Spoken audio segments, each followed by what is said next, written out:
Hi friends, welcome to your YouTube channel AP Classes. Today we are going to discuss about electricity. जैसा कि पिछली video में अध्ययन किए थे इलेक्ट्रिसिटी के बारे में, इलेक्ट्रिसिटी के अंतर्गत हम लोग पढ़े थे आपका इलेक्ट्रिक चार्ज क्या है, इलेक्ट्रिक करंट क्या है, पोटेंशियल डिफरेंस किसे कहते हैं। आज के वीडियो में हम लोग उसके आगे का अध्ययन करेंगे, अर्थात आज हम लोग अध्ययन करेंगे रेजिस्टेंस क्या है। रेजिस्टेंस के बाद अध्ययन करेंगे heating effect of electric current, अर्थात विद्युत धारा का उसमें प्रभाव किसे कहते हैं। तो आपका देखेंगे पहले आपका रेजिस्टेंस क्या होता है।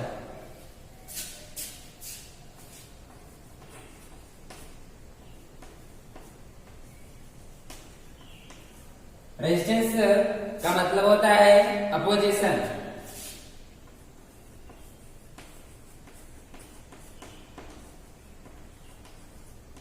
अपोजिशन, चूंकि हम अध्ययन कर रहे हैं इलेक्ट्रिसिटी के बारे में, अर्थात करंट के बारे में अध्ययन करेंगे। करंट का अध्ययन कर रहे हैं तो क्या हो जाएगा, अपोजिशन ऑफ करंट हो जाएगा।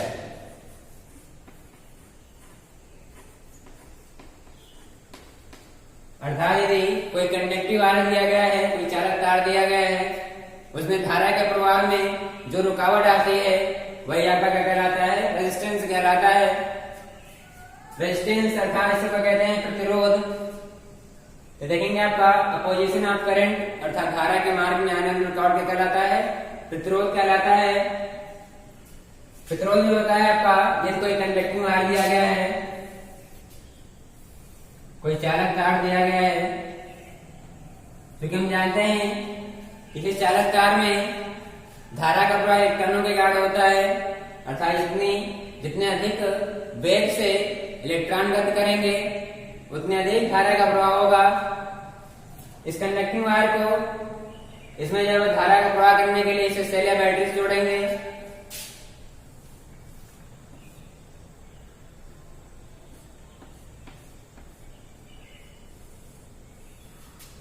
हो जाएगा माइनस, हो जाएगा प्लस। यहां से इलेक्ट्रॉन निकलेंगे, इस कंडक्टिंग वायर में आएंगे। आने के पश्चात यहाँ पर चूंकि हम जानते हैं इस कंडक्टिंग वायर में आपका एटम्स होंगे। एटम से क्या होगा, इनका कोलिजन होगा। कोलिजन होगा तो क्या होगा, इस धारा के मार्ग में, अर्थात कोलिजन होने से इनका वेग कम हो जाएगा। तो क्या हो जाएगा आपका, इनका जब कोलिजन होगा एटम्स से तो क्या हो जाएगा, यही कोलिजन क्या कहलाता है, आपका रेजिस्टेंस कहलाता है। रेजिस्टेंस अर्थात प्रतिरोध कहलाता है। जितने अधिक तेजी से इलेक्ट्रॉनों का प्रवाह होगा उतने अधिक वेग से धारा का प्रवाह होगा। अर्थात यदि, क्योंकि हम जानते हैं इलेक्ट्रॉनों के प्रवाह के कारण धारा का प्रवाह होता है, अर्थात धारा जो होती है, क्योंकि हम पिछले वीडियो में अध्ययन किए थे पोटेंशियल डिफरेंस के बारे में। पोटेंशियल डिफरेंस के अंतर्गत यदि आपको कोई दो कंटेनर दिए गए, दो पात्र दिए गए हैं, यदि इसमें water difference, level difference water का, इसमें आपका इतना वाटर भरा है, इसमें इससे कुछ कम वाटर भरा है, अर्थात इसमें जो है लेवल डिफरेंस है। जितना अधिक लेवल डिफरेंस होगा उतने अधिक वेग से यहाँ से क्या होगा, वाटर का फ्लो होगा। उसी प्रकार जो होता है इस लेवल डिफरेंस की वजह से, जिस प्रकार इसमें पानी जा रहा है, उसी प्रकार यहाँ पर जो होता है बैटरी से आपका पोटेंशियल डिफरेंस प्राप्त होता है। पोटेंशियल डिफरेंस के कारण किसी कंडक्टिंग वायर में ये करंट का फ्लो होता है, अर्थात जो होता है करंट वो किस पर निर्भर करता है, पोटेंशियल डिफरेंस पर। पोटेंशियल डिफरेंस का मान जितना अधिक होगा, करंट का मान क्या हो जाएगा, उतना अधिक हो जाएगा। पोटेंशियल डिफरेंस जितना कम होगा, करंट क्या हो जाएगा, उतना कम हो जाएगा। यहाँ पे क्या हो जाएगा, यहाँ पे इलेक्ट्रॉनों का वेग अधिक होगा, धारा का प्रवाह अधिक होगा, इलेक्ट्रॉनों का वेग कम होगा, धारा का प्रवाह कम हो जाएगा। उसी प्रकार यहाँ पे जो धारा का प्रवाह कम कैसे हो जाएगा, क्योंकि हम जानते हैं किसी वायर में कोई इलेक्ट्रॉन गुजरेगा, एटम से क्या होगा, कोलिजन होगा। कोलिजन क्या कहलाता है, आपका रेजिस्टेंस कहलाता है। इसके बाद देखेंगे आपका रेजिस्टेंस जो होता है वो किन किन बातों पर निर्भर करता है, अर्थात यहाँ पे जो होता है, जो आपका पोटेंशियल डिफरेंस क्या है, जिसको V से डिनोट किया जाता है, करंट क्या हो जाएगा I, अर्थात जो पोटेंशियल डिफरेंस V होता है वो डायरेक्टली प्रोपोर्शनल किसका होता है, I के होता है। अर्थात V का मान बढ़ेगा तो I बढ़ जाएगा, और I यदि V का मान कम होगा तो I का मान कम हो जाएगा। जब प्रोपोर्शनलिटी का साइन हटाएंगे तो आपका एक कांस्टेंट आएगा, वो कांस्टेंट आपका रेजिस्टेंस R होता है। यही आपका क्या होता है, यही ओम्स लॉ होता है, इसे ओम का नियम भी कहते हैं। ओम के नियमानुसार क्या होता है, यदि किसी कंडक्टिंग वायर या चालक तार की भौतिक अवस्थाएं जैसे ताप, दाब, परिच्छेद, क्षेत्रफल, लंबाई इत्यादि को परिवर्तित न किया जाए तो चालक तार के सिरों के मध्य लगाया गया विभवांतर तथा प्रवाहित धारा का अनुपात जो होता है वो नियत रहता है। ये नियतांक जो होता है या जो इसमें विभवांतर लगाया जाता है वो धारा के समानुपाती होता है। जब इसका प्रोपोर्शनल का डायरेक्टली प्रोपोर्शनल का चिन्ह हटाएंगे तो क्या हो जाएगा, कांस्टेंट R आएगा, तो B इक्वल टू क्या आ जाएगा, IR। इसमें से R का मान निकालेंगे तो क्या आ जाएगा, R equal to V upon I हो जाएगा। यदि V का मान 1 वोल्ट कर दें, अर्थात पोटेंशियल डिफरेंस 1 वोल्ट हो और I कितना हो, 1 एम्पीयर, यहाँ से R का मात्रा क्या होता है, R का जो मात्रा होता है ओम होता है। R का जो यूनिट होती है इसकी ओम होती है। एक ओम का डेफिनेशन कैसे निकालेंगे, यदि किसी परिपथ में या किसी सर्किट में 1 वोल्ट का विभवांतर लगाने पर 1 एम्पीयर की धारा प्रवाहित हो रही है तो परिपथ का प्रतिरोध कितना होगा, 1 ओम होगा। ओम का ये क्योंकि हम जानते हैं रेजिस्टेंस का मात्रा क्या होता है, ओम होता है, तो हो जाएगा रेजिस्टेंस का मात्रा ओम हो जाएगा आपका। अब देखेंगे रेजिस्टेंस जो होता है, रेजिस्टेंस प्रतिरोध, वो किन किन बातों पर निर्भर करता है।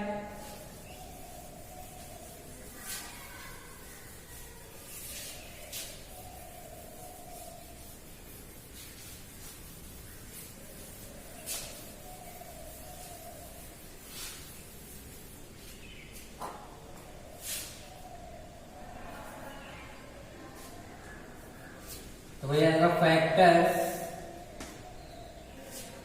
ऑन विच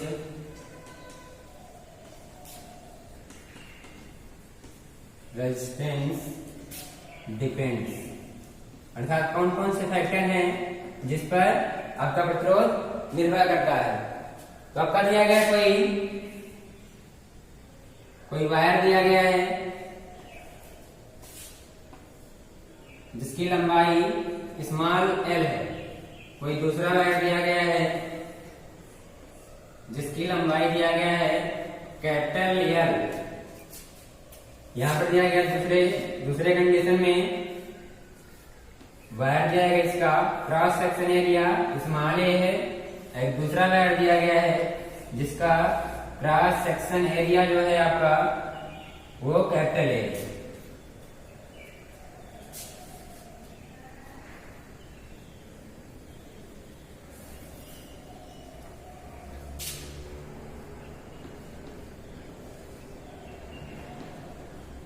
यहां पर देखेंगे इसमें जो होता है, इसमें उपस्थित एटम्स में इलेक्ट्रॉनों का जो कोलिजन होगा किसमें अधिक होगा। यहां पर देखेंगे यहां से इलेक्ट्रॉन निकलेगा तो कोलिजन के चांसेस क्या है इसमें, इसकी अपेक्षा क्या है, कम है। यहाँ पे जो होगा इलेक्ट्रॉनों का कोलिजन अधिक होगा, क्योंकि इलेक्ट्रॉनों का कोलिजन होगा, इलेक्ट्रॉनों का वेलोसिटी अर्थात वेग कम हो जाएगा। जब वेग कम हो जाएगा तो क्या होता है, धारा का प्रवाह होता है वो भी कम हो जाएगा, अर्थात इलेक्ट्रॉनों का प्रवाह के कारण धारा का प्रवाह होगा। यहाँ पे क्या हो जाएगा, इसकी लंबाई यदि बढ़ाएंगे तो रेजिस्टेंस क्या हो जाएगा, बढ़ जाएगा, और लंबाई घटाएंगे तो रेजिस्टेंस घट जाएगा, क्योंकि यहाँ पे कोलिजन के चांस इसकी अपेक्षा क्या है, कम है। यहाँ पर क्या है, इसकी अपेक्षा ज्यादा है, इसलिए तार की लंबाई को बढ़ाएंगे अर्थात कंडक्टिंग वायर के लेंथ को बढ़ाएंगे तो क्या हो जाएगा, प्रतिरोध का मान बढ़ जाएगा। तो क्या हो जाएगा, R डायरेक्टली प्रोपोर्शनल किसके हो जाएगा, L के, अर्थात जो प्रतिरोध होता है तार की लंबाई के समानुपाती होता है। यहाँ पर जब देखेंगे यहाँ पे क्या हो जाएगा, यहाँ पर जो है इलेक्ट्रॉनों का कोलिजन अर्थात टकराने के चांसेस इसके अपेक्षा क्या है, अधिक है। यहाँ पे क्या हो जाएगा, अर्थात क्रॉस सेक्शन एरिया कम होने पर रेजिस्टेंस क्या हो जा रहा है, अर्थात टकराना आपका क्या हो जाएगा, रेजिस्टेंस हो जाएगा। रेजिस्टेंस क्या हो जाएगा, बढ़ जा रहा है।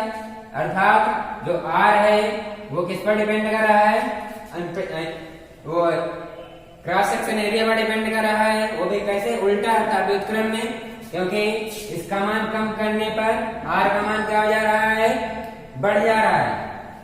कहा जाएगा आर इनवर्सली प्रोपोर्शनल किसका हो जाएगा, ए के, अर्थात 1/a हो जाएगा।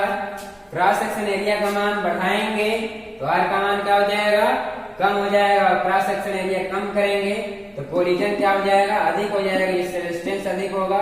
अर्थात क्रॉस सेक्शन एरिया कम होने पर रेजिस्टेंस बढ़ जाएगा, क्रॉस सेक्शन एरिया अधिक होने पर रेजिस्टेंस कम हो जाएगा। तो आर क्या हो जाएगा, आर इनवर्सली प्रोपोर्शनल किसका हो जाएगा, ए के।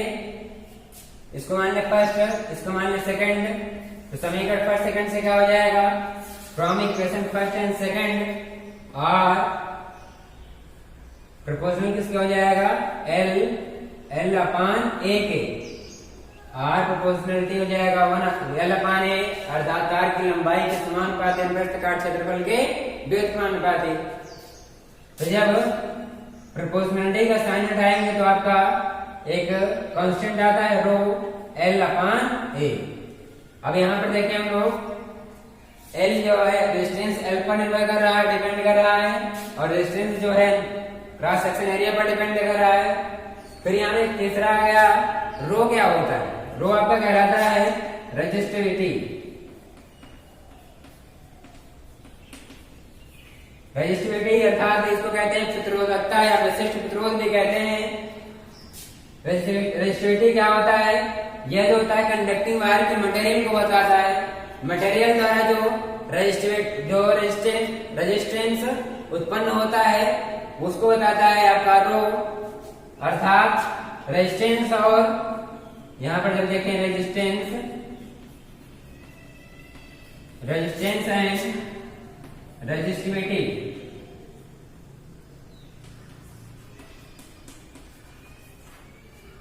रेजिस्टेंस और रेजिस्टिविटी में डिफरेंस करेंगे तो क्या हो जाएगा, रेजिस्टेंस जो होता है वो कंडक्टिंग वायर के लेंथ एंड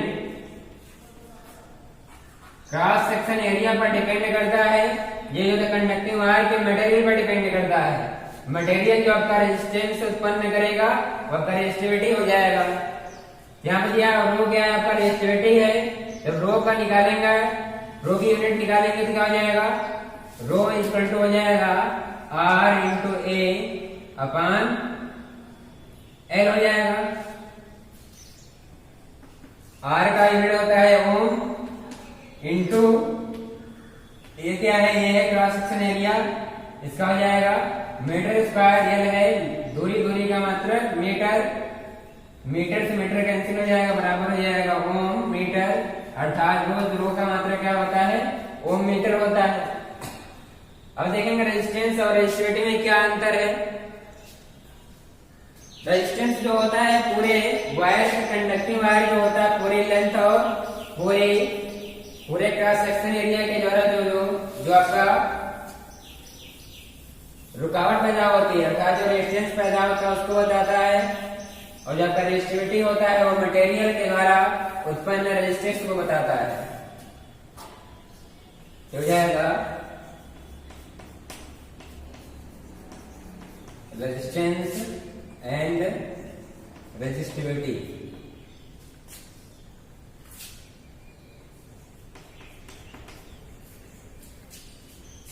ये क्या होता है, ये होता है आपका कंडक्टिंग वायर के लेंथ और क्रॉस सेक्शन एरिया पूरे के तार के जरा जो आपका रेजिस्टेंस उत्पन्न होता है उसको बताता है। ये जो होता है आपका मटेरियल के द्वारा उत्पन्न, जो मटेरियल होता है जिस पदार्थ का वायर बना होता है उसके द्वारा जो आपका रेजिस्टेंस उत्पन्न होता है उसको बताता है। सेकंड क्या होता है, ये जो रेजिस्टेंस जो होता है वो कंडक्टिंग वायर के लेंथ और क्रॉस सेक्शन एरिया पर डिपेंड करता है। रेजिस्टिविटी क्या होता है, वो क्रॉस सेक्शन एरिया और लेंथ पर डिपेंड नहीं करता है। जैसे आपका दिया गया है कोई कंडक्टिंग वायर दिया गया है जिसकी लेंथ है पहले की L1 है, क्रॉस सेक्शन एरिया A1 है, और दूसरा जो दिया गया है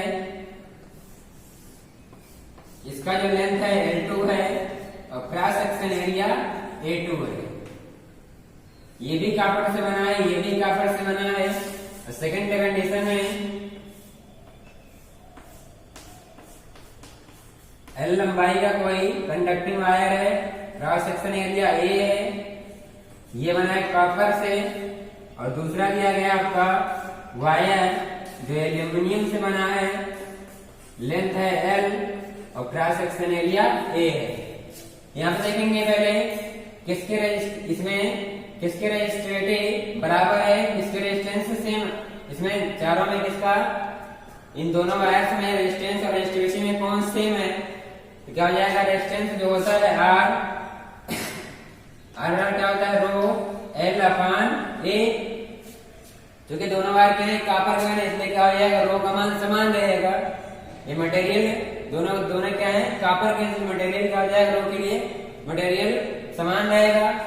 R का मान निकालेंगे पहले के, R इक्वल टू क्या हो जाएगा, रो L1 अपॉन A1, इसके लिए निकालेंगे तो R2 इक्वल टू हो जाएगा रो L2 अपॉन A2 हो जाएगा। अर्थात यहाँ पे R1 R2 क्या आ जाएंगे, अलग अलग आएंगे, अर्थात दोनों का प्रतिरोध अलग अलग होगा, लेकिन रेजिस्टिविटी, ये जो मटेरियल के द्वारा उत्पन्न रेजिस्टिविटी को रेजिस्टेंस को बताता है, तो क्या जाएगा, दोनों वायर मटेरियल एक ही है, तो क्या जाएगा, दोनों की रेजिस्टिविटी सेम हो जाएगी। यहाँ पर देखेंगे कॉपर एल्यूमिनियम में ये दोनों के क्या है, मटेरियल अलग अलग है, इसलिए क्या हो जाएगी, रेजिस्टिविटी अलग हो जाएगी। जब रेजिस्टिविटी अलग हो जाएगी तो R इक्वल टू होता है रो L अपॉन A, जिसको रो1 मान लें, इसको रो2 मान लें, क्या हो जाएगा, रो1 का मान रो2 का मान अलग होने पर जो रेजिस्टेंस होगा वही क्या है, बदल जाएगा, अर्थात इसका रेजिस्टेंस कुछ और होगा, इसका रेजिस्टेंस कुछ और होगा। इसके बाद देखेंगे जो रेजिस्टेंस का कॉम्बिनेशन होता है वो किस प्रकार करते हैं, अर्थात प्रतिरोधों का संयोजन कैसे किया जाता है।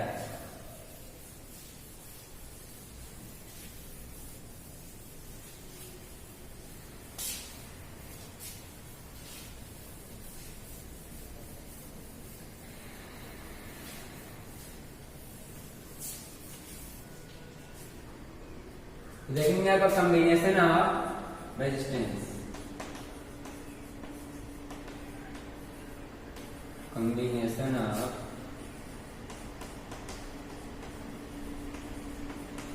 resistance।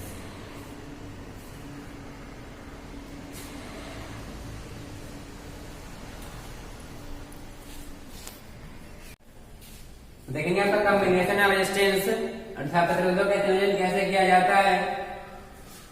किसी भी सर्किट में रेजिस्टेंस को जोड़ने के दो प्रोसेस होते हैं। पहला आता है आपका सीरीज, दूसरा होता है पैरेलल, अर्थात श्रेणी क्रम और समांतर क्रम। तो क्या हो जाएगा, इन सीरीज कॉम्बिनेशन, एंड दूसरा हो जाएगा आपका सेकंड हो जाएगा पैरेलल। सेकंड पहले सीरीज कॉम्बिनेशन में क्या हो जाएगा,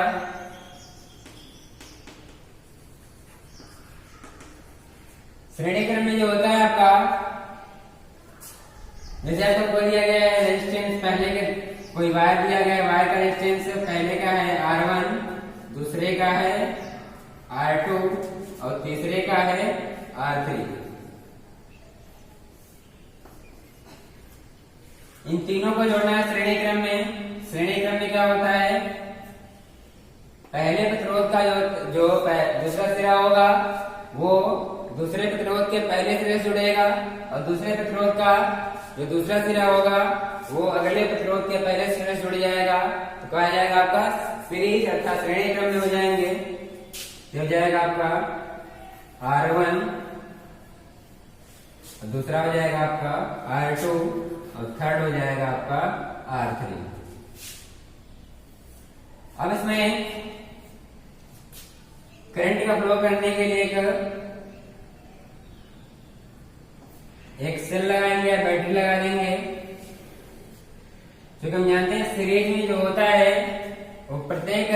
रेजिस्टेंस में जो होता है R1, R2 और R3 में, ये बैटरी का विभवांतर V है। इसमें R1, R2, R3 में तीनों में जो होगा वो विभवांतर अलग अलग होगा, लेकिन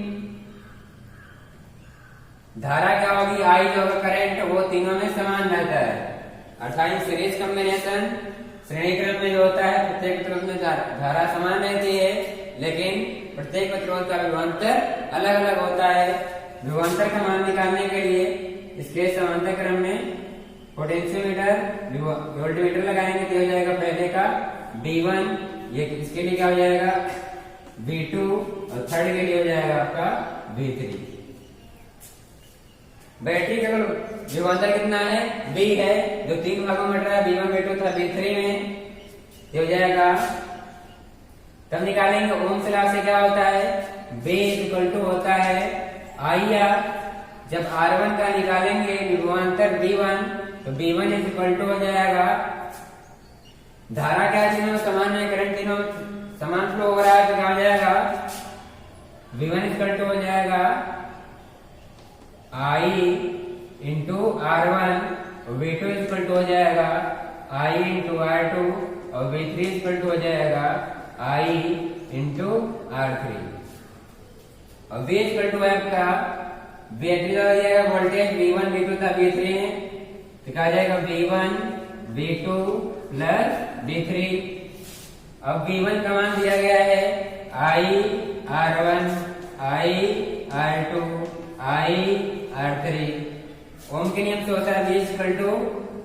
अब यहाँ पर जो तीनों रेजिस्टेंस का जो आपका देखेंगे इफेक्ट कितना है, रेजिस्टेंस इफेक्ट कितना है, मान लेंगे यदि आपका R है तो क्या हो जाएगा, तीनों को जब तीनों के स्थान पर कोई एक रेजिस्टेंस जोड़ना चाहे तो क्या हो जाएगा, बैटरी का दिया गया वोल्टेज V हो, इसके लिए क्या हो जाएगा I करंट फ्लो हो रहा है, विभवांतर कितना है V, तो ओम के नियम से हो जाएगा V equal to I R। यहाँ पे कहा जाएगा V equal to I R। जब I into R equal to हो जाएगा, I का मान ले लेंगे यहाँ पे R1 plus R2 plus R3, I से I कैंसिल, तो R इक्वल टू हो जाएगा आपका R equal to R1 plus R2 plus R3। अर्थात हो जाएगा तीनों का रेजिस्टेंस अर्थात परिणामी जो होगा आपका इफेक्ट जो होगा अर्थात तीनों का कुल प्रतिरोध तो तुल्य प्रतिरोध जो होगा R equal to R1 plus R2 plus R3।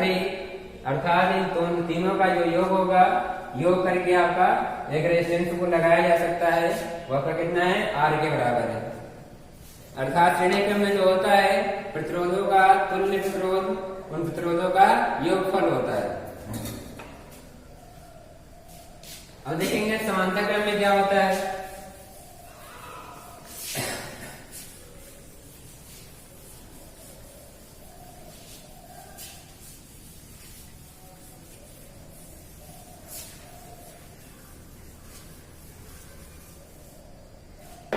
In series combination में क्या हो जाएगा, इन पैरेलल कॉम्बिनेशन।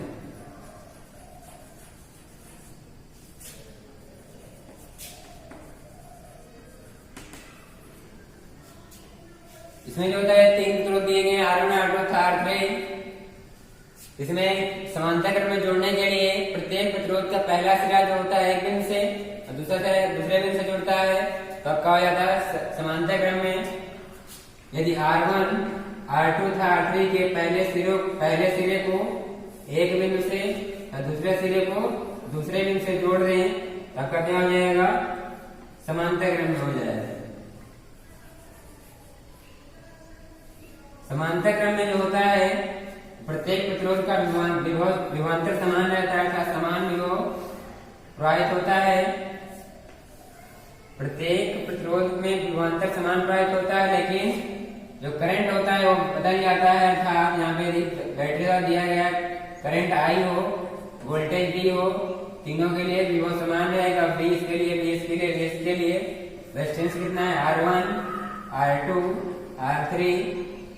इसमें जो धारा I जो है यहाँ तीन भागों में बढ़ जाएगी, I1, I2 और I3, अर्थात R1 में I1 जा रहा, R2 में I2, R3 में I3 के साथ प्रवाहित होगी। जब यहाँ से क्योंकि हम देख रहे हैं I धारा तीन भागों में बढ़ रही है, तो I इक्वल टू हो जाएगा I1 plus I2 plus I3। I1 का मान निकालेंगे ओम के नियम से, V इक्वल टू होता है I इंटू R, जब I का मान निकालेंगे तो हो जाएगा V अपान R, अर्थात तीनों का जो होगा वो आपका इफेक्ट कितना आएगा, तीनों प्रतिरोधों का तुल्य प्रतिरोध कितना आएगा।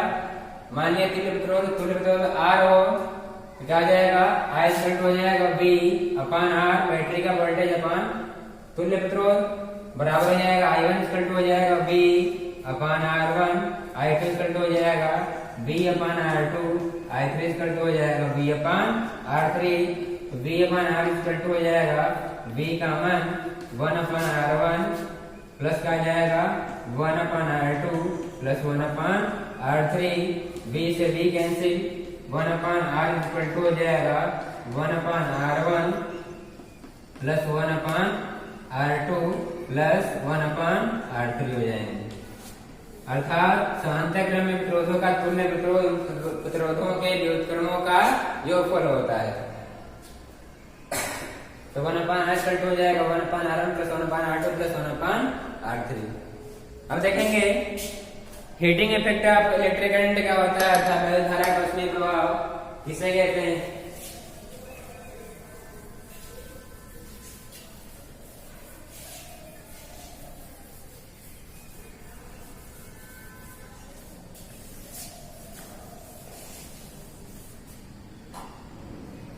देखेंगे आपका एक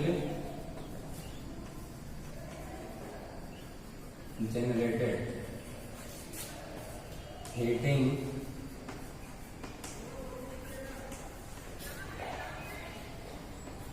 इफेक्ट ऑफ इलेक्ट्रिक करंट।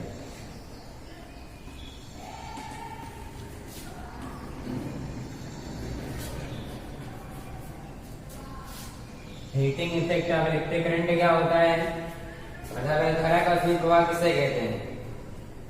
क्योंकि हम जानते हैं हीटिंग इफेक्ट चुके जब